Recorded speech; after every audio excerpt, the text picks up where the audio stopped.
condition shaped my perspective on life in a way that you just have to live.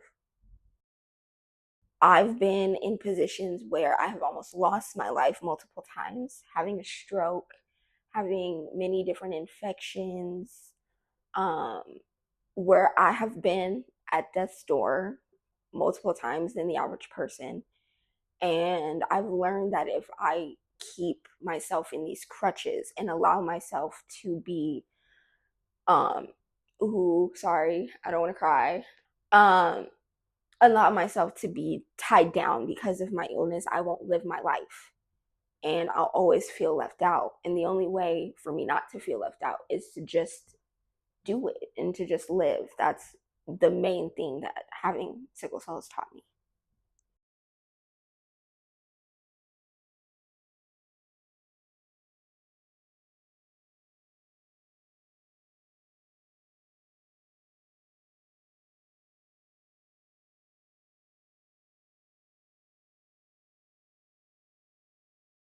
Hi, my name is Atreyu Stewart. I'm 36. I am originally from Chicago, Illinois. I have sickle cell SS.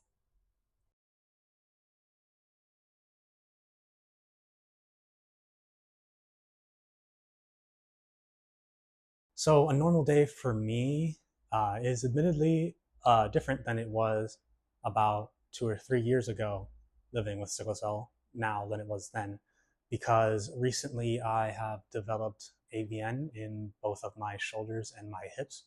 So, whereas a couple of years ago, a normal day for me wouldn't look all that different from anyone else. Now I have to be a lot more conscious with the actions that I take as to not aggravate the AVN in my shoulders. And I have to be careful with the amount of distances I either drive or walk due to the AVN in my hip. Living with sickle cell on a daily basis, being 36, I've definitely, found a routine, and I'm able to get through day to day life on a normal level. I get up, eat my breakfast, I take my medicines. I make sure that I always have a hydro flask with me, and I probably drink about, I don't know, 4 or 5 liters a day. So honestly, by noon, I probably drink about 2 liters of water. I'm exercising, not as much as I should, but I try to exercise a few times a week. A normal day, it varies. I have children. So for me, some days I can wake up and I can feel okay and I have the energy. Some days I wake up and I have no energy. I feel fatigued, tired, but I know I have to take the kids to school and still keep going with my day. So I just try to hydrate myself, take my daily meds, and just keep trying to go. For me, it looks like a lot of hydration, depending on how bad my pain is. On a good day, I can run errands with my mom, take my little brother to the pool or the park. On a bad day, I'm typically indoors a lot though.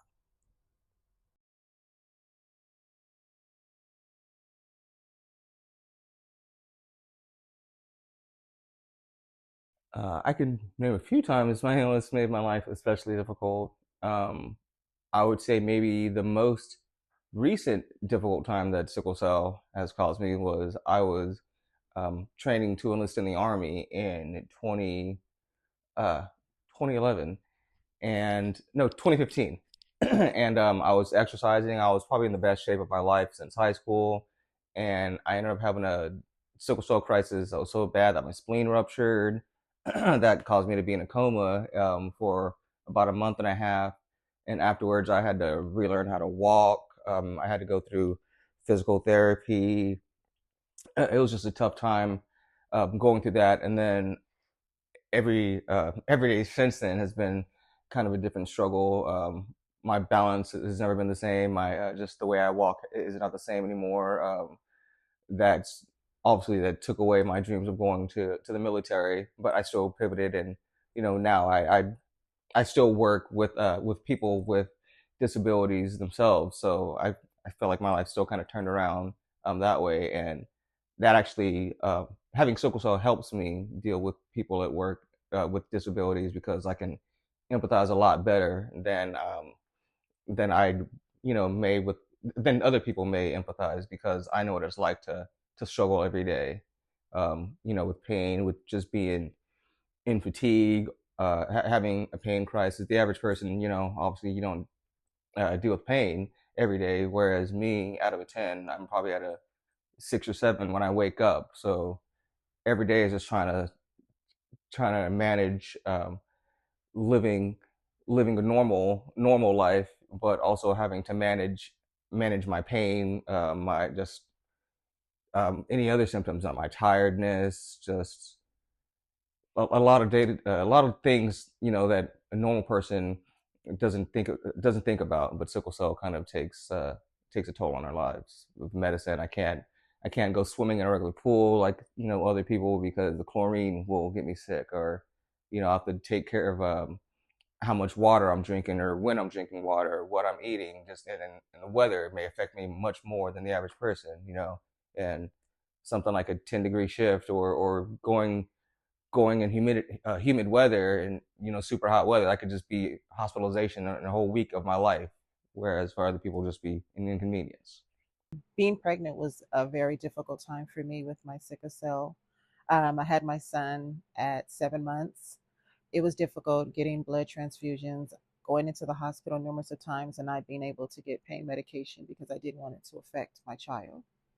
I think there have been a couple of times when my illness had made my life particularly difficult. The first one that comes to mind was not too long ago, actually. It was an impacted bone marrow crisis. It was some of the worst pain that I had ever felt, and it resulted in one of my longer hospital stays. And then that hospital stay was about 2 weeks or so. That made it. I was still in school at the time, so that made it really hard to stay on top of everything. Thankfully, the school I was going to was very understanding about the situation, so I was able to more or less stay on top of things. And then after that, I had another very severe pain crisis, but that one was complicated for different reasons. I had just transitioned from childcare to adult care, so and unfortunately, I hadn't really finished the transitioning process, so I was still a new patient, and I didn't know a whole lot of what to expect about the adult medicine world. So it resulted in a very uncomfortable hospital stay. I was in the emergency room for about 2 days, in a pain crisis before I actually got to a room. And then I was in the hospital for another 2 weeks after that, and while they tried to figure out what the cause of the problem was. A time where my illness made life especially difficult, school.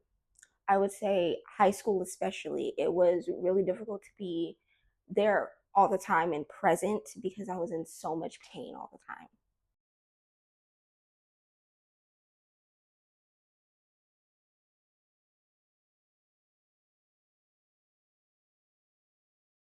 time. Um, just even having sickle cell, my daily challenges, I have blood clots and I also needed to get a hip replacement. So, on top of that, it's difficult. I have a disabled child. So, I have my plate is full with my sickness and my illness. But on top of that, even with my child.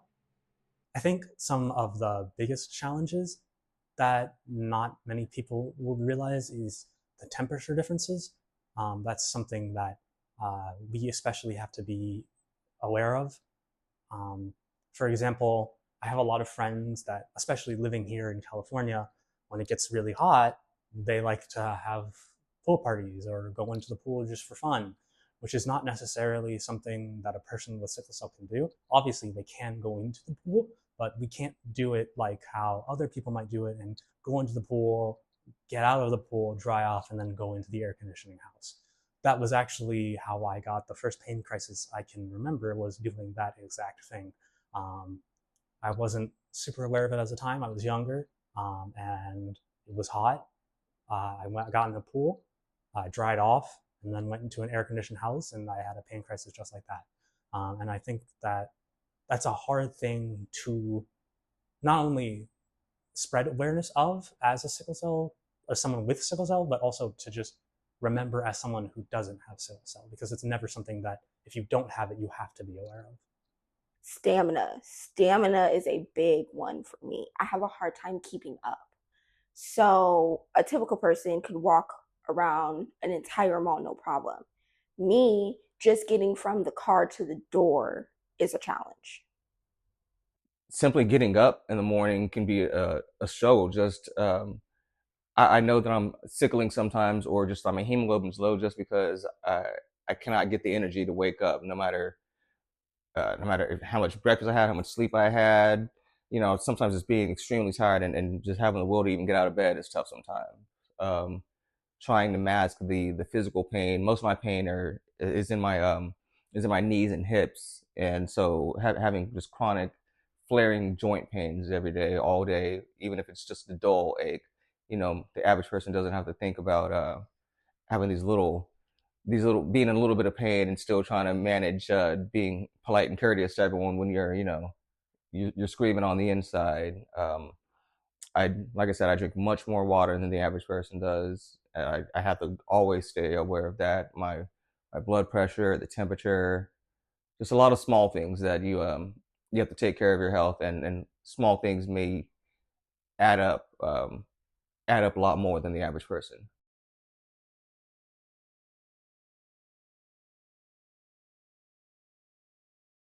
The pain that we go through and the challenges every day. Sometimes people say, well, it'll get better. In your heart and your mind, you want to believe that, but you also know the outcome of sickle cell. I just wish people would be more patient to understand what we are going through with our pain, as far as doctors and nurses, because sometimes they feel like you're feeding for medicine or you're just here for it, but you're hurting. You're trying to stay out of pain.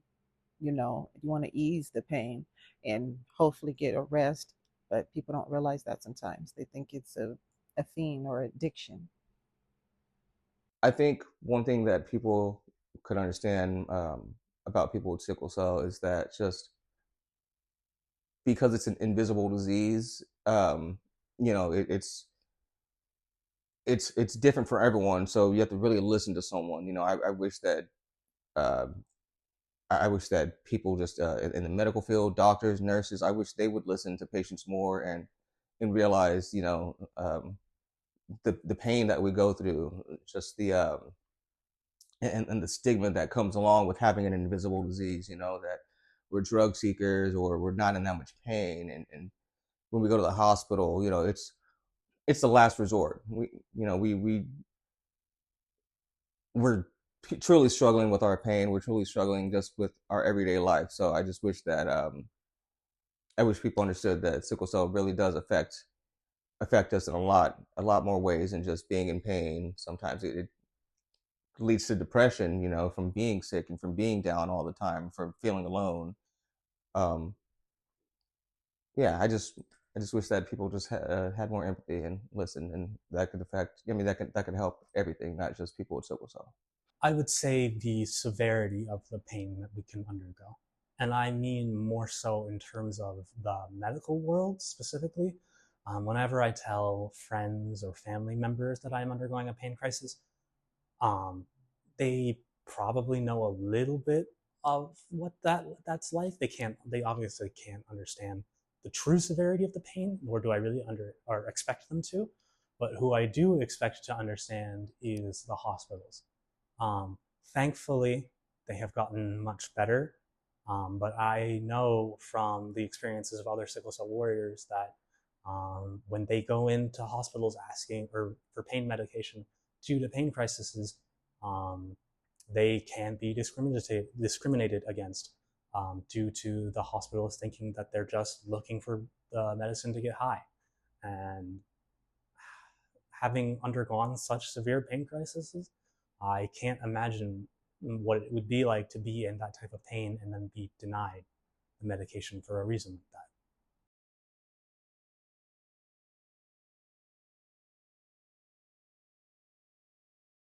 It can be okay. Don't feel like it's the end of the world. You can you can live a happy and healthy life with it, with the medicines, therapy, rest, hydration. Just you have to stay strong and keep your faith. The best advice I would probably give is to set up a good support group. It doesn't really matter who that support group is. It can be friends, it can be family members, um, but those people are your core center support group. And then on top of those people, I would also recommend setting up a relationship with one or more other sickle cell warriors, because there's no one who's going to truly understand the experiences of having sickle cell um, like another sickle cell patient. Um, I would say feel the emotions you feel. It's okay to feel angry. It's okay to feel hurt, confused, but to lean on the people that you are close with, your family, close friends, lean on those people and talk. Talk about how you're feeling. Don't hold it in, because holding it in will only make it worse. Lean on the support of those around you. Let them be there for you and help you, and just don't give up. And it's going to be hard. There's going to be a lot of nights where you're crying yourself to sleep, or you're not going to sleep at all for many nights because you're in so much pain and you can't get comfortable. And, but it's temporary. You'll get through this.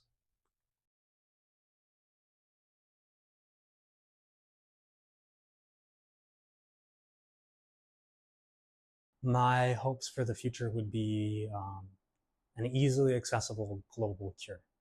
Um, as I said, I am very thankful that I am on the cure process for the gene therapy, but I did have to be approved for the therapy.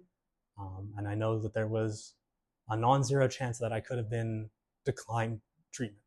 Um, so I hope that in the future that isn't a problem. I hope that the cure is readily accessible to everyone who needs it. And I hope that by raising awareness of sickle cell disease, people can see that having the cure be accessible is a necessity. I mean, of course, I want them to find a cure for it, but just something that could ease the people's pain, something that helps them live longer, just more resources and everything. My hope is that the label drug seeker will be vanished from sickle cell altogether. I hate that going to hospitals and having doctors and nurses that may not know you and know your situation judge you or look at you weird because you're getting these heavy narcotics. Um, I'm hoping for more education on sickle cell and for people to have more of an understanding. And it does grow and evolve, but I'm really hopeful that people will be able to have a better understanding than they do now, and that it be a priority, that it is taught and people learn about it and understand it. I'm already glad about what's the direction that we're moving right now with sickle cell. I think there's just so many treatments. There are communities out there working with one another. So I love that. I'm hopeful that in our near future we will have a cure for sickle cell, and just that the people with sickle cell being diagnosed and that have been diagnosed already, that eventually we will be able to just live a completely normal, pain-free, pain-free life, and just a symptom-free life. So I'm hopeful and optimistic that that will be sooner than later.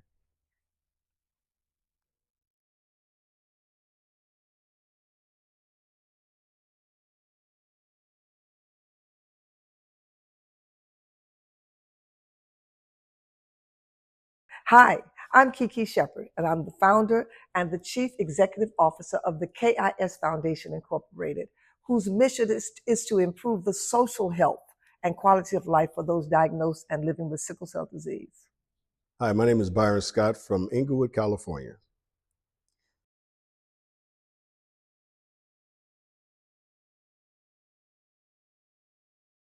What inspired me to become an advocate for sickle cell disease was I found out while I was dancing on Broadway back in the late 80s, yes, it's that long ago, I found out that I carried the sickle cell trait. And when I asked the doctor what that was, he said to me, don't worry, it will never affect you. Fast forward 5 years forward, I came to Los Angeles and I went to a big celebrity golf classic golf tournament in the Bahamas. And the National Association, the Sickle Cell Disease Association of America, was the beneficiary of that golf tournament. And I sat there listening to all of these people talking, doctors and different advocates talking about sickle cell disease. And I had a light bulb moment. I said, wait, didn't the doctor just tell me that I carried the sickle cell trait? I went to the president and told her, listen, I'm on this TV show called Showtime at the Apollo. I'm in everybody's living room every week. Use me. I will be an advocate. And that's what started my journey. I think the reason, the biggest reason is the fact that I'm a sickle cell disease. I have the trait. And I didn't find out until I was like 26 years old. And once I found out and understood the magnitude that the trait or the disease has, especially on Black people, I wanted to get more involved in it. So I've been involved in the sickle cell disease KISS Foundation for a number of years with Kiki Shepard. And she didn't even know when she asked me to get involved that I had the trait. So it was kind of a match made in heaven. And it's something that I'll continue to do until I am no longer able, I guess.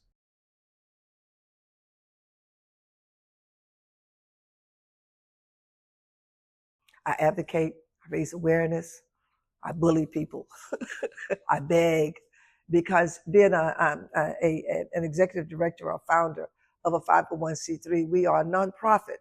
We need the help of the public to not only raise awareness of our cause, but to also help us fund programming that benefits the sickle cell community.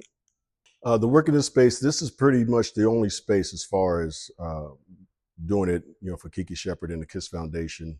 I figure it to be very simple. If you're going to give your time to one cause, you don't want to spread yourself too thin. I want to make sure that I give as much attention to it as possible and spread the word as much as possible, and just be a unbelievable advocate for the foundation. So I try to just spend as much time as I can, as far as just trying to understand and make people understand how important this disease is. It doesn't get a lot of attention.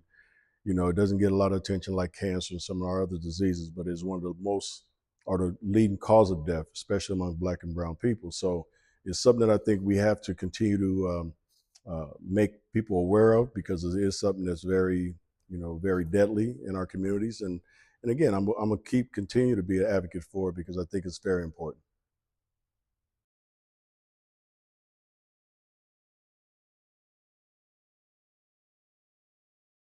One of the most, I have to say, hands down, amazing stories is about my great friend, Star Simmons, who is the Sickle Cell Foundation of Orange County, her son, Sharon, and how Sharon had an awful, awful, awful crisis. And so many people had to come in to help Sharon. Sharon had to be put into a medically induced coma. All of his organs were shutting down, one after another, one after another. And the doctors put him into a medically induced coma. And I think he stayed there for 3 or 4 weeks.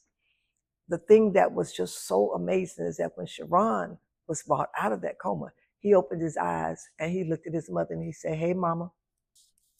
To this day, right now, the perseverance, the strength, the determination that exists in the sickle cell community cannot be compared with anything. So that was one of my most memorable stories. Another memorable story I experienced was a young lady named Misty, who is also a sickle cell warrior, and how she has fought through so many things, hip replacements, all the different things that can happen with sickle cell warriors. And to this day, she is still standing strong and fighting. And then there's a young man named Atreyu. Atreyu is a young artist, a young cartoonist and stuff like that. And he wanted to do so many things, but he was not a young man that had crisis on a normal basis. But then he got to a certain age and he started having crisis. We had to change his path. But how he changed his path and how he went with it and how he has overcome all of that adversity is another example of just how amazing sickle cell warriors are. And then there's this young lady, I don't know if you all know her, but her name is Alyssa Simmons. That's my baby. That's my baby. She has been a part of our foundation because of my relationship with her mom, and just simply because of her for so long. She is the most determined, the most successful, the most adventurous warrior I have ever known. And I think that she's amazing. And this is a story that I think everybody should follow. Most powerful one? Well, yours is one of them, which I think is fantastic. Just to see some of the young people that we've had come through the foundation and be able to uplift them and give them an opportunity to do what they do, to be able to live a full life. So that's tells us how much, the Kids Foundation has done and how well it's working, because we get a chance to bring young people like yourself back, and you get a chance to kind of speak to another generation on how the Kids Foundation has impacted your life. So I think our work is something that we're going to continue to do, and it's something that's going to be ongoing.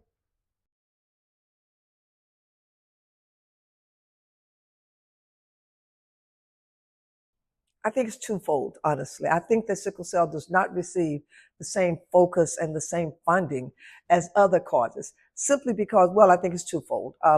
Number one, it is thought to be only a disease that affects African Americans. So that's a very limited population. That's one reason.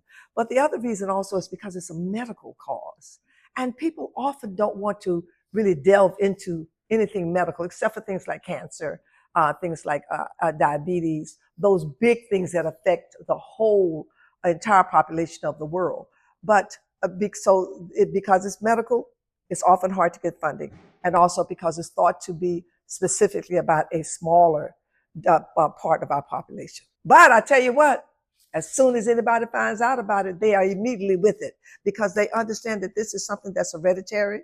It's not something that you go out. It's not like you have to go out. You can go out and have a relationship with somebody and come back with a disease. It has a taint on it, or a stigma on it that is not warranted, because it is hereditary. And until recently, people did not even realize that they had it. So people come together out of love and bring children into the world because they did not have the information, because it was not known. But we're fixing that. That's the whole point of raising awareness. That's a great question. I don't know why we haven't received. Well, I could say I think I have an idea, but I don't want to go there, to be honest with you.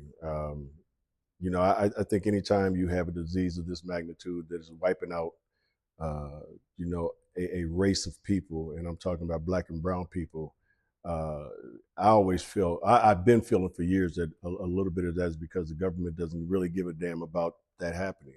So, if I had to be perfectly honest with you, which I am, and that's just me, I think that's one of the main reasons, is that, sickle cell disease mainly affects Black and brown people, so we don't get the attention that it deserves, because it's not a disease that affects Caucasian people like it affects us. And that's really the bottom line.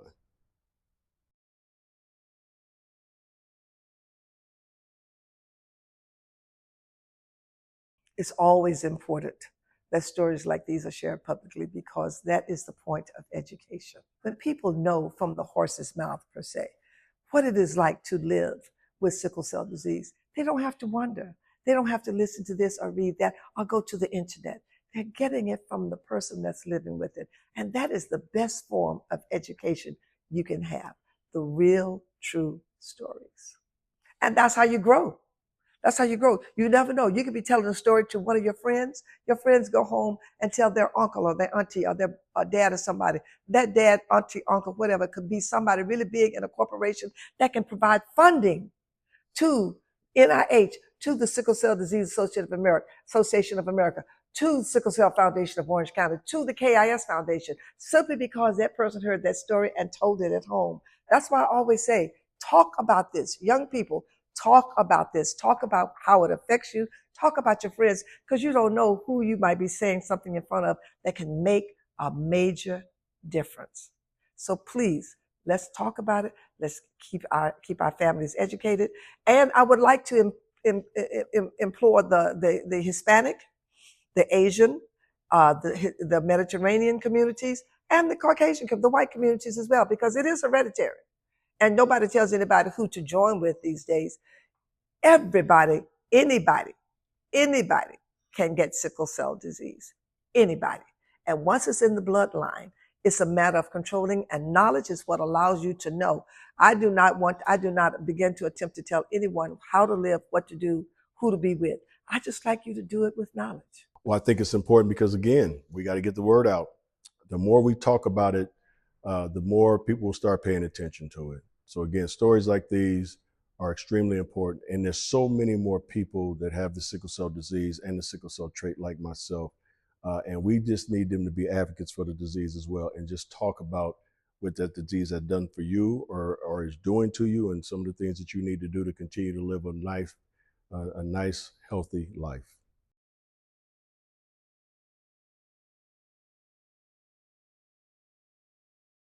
I think the message that I want you guys to take away after watching this is that, number one, uh, life is great, but it's short, and you got to enjoy it to the best of your ability. No matter what is going on in your life, hopefully the sun will come up tomorrow, and hopefully you'll wake up tomorrow, God giving, God willing, and you can continue the next day as if this is your last. I think that's the thing that I try to do, is try to live each day as this might be my last day on earth, and I want to enjoy that day to the best of my ability. So again, when you wake up in the morning, enjoy it. Thank God that you were able to wake up in that morning. If you have a disability, if you have the sickle cell disease or the sickle cell trait, again, it's not a death sentence. There are things that you can definitely do to make sure that you can have a chance to continue to live a healthy life. So just make sure you get yourself educated on those things, and then, hey, just go out there and enjoy life. And for me, everything's a positive. I never look at the glass half full. It's always half empty. I mean, half empty, it's always half full as far as I'm concerned. I want people, after watching this film, to go away with absolute joy, absolute thoughts of, oh my goodness, we have something that can be conquered. Let me figure out how I can help, how I can assist. Let me remain educated. Let me educate others. I want people to understand that this is what we need.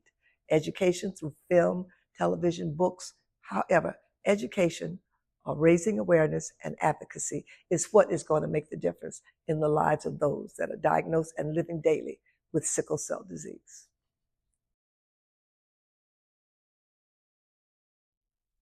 Hi, my name is Alyssa Simmons. I'm 22 years old and I have a sickle cell beta plus thalassemia. I just wanted to come on to say thank you for everyone that has supported me and believed in me throughout the entire filming of this project. This is my first short film. This is the first project that I have created for myself and for a community that has shaped me into who I am today. There's so many different reasons why I wanted to create a project.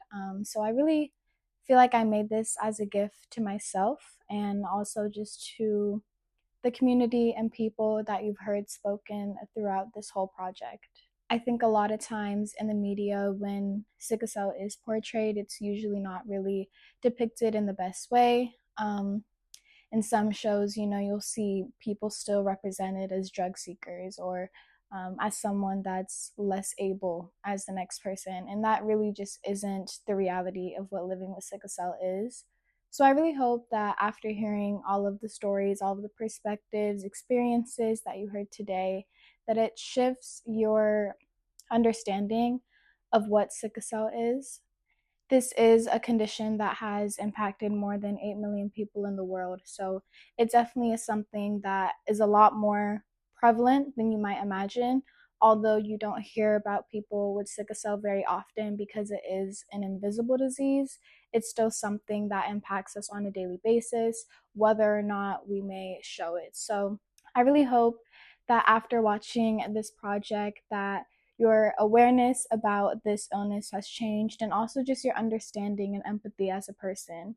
All of us are going through something, whether or not it's a physical condition, a chronic illness, whatever the case may be. You never know what someone's going through. You never know the invisible hardships that someone's enduring. So I really hope that this project touched some hearts. I really hope that it brought you some knowledge, and I hope you were able to learn something new. And also, in the end, my main goal for this project is also to just be a form of inspiration for whoever is out there that's wondering how they'll achieve their goals. Filmmaking, creative storytelling is something that I have been passionate about since I was like 9 years old. And if you know me personally, you know, you've seen the videos. So I just really hope that for whoever is going through something, whether it's a illness, whether it's just circumstances that you're dealing with on your day-to-day life, I really hope that this served as a sort of inspiration for you to let you know that you can genuinely do and execute anything that you put your mind through. I have to say thank you to a few individuals. Of course, you watching this, thank you so much for dedicating your time to listen and hear the perspectives of everyone that has shared their experiences throughout this project. I also just want to say thank you to Kiki Shepard, the KISS Foundation, to Byron Scott, to my mom, and to my dad for believing in me and just trusting in my vision. This is something that I have been working on for the past couple of months. Um, and if you know me personally, you know that originally, for the first couple of years of my life, I had no intentions of pursuing a career in the field of marketing or in the field of videography.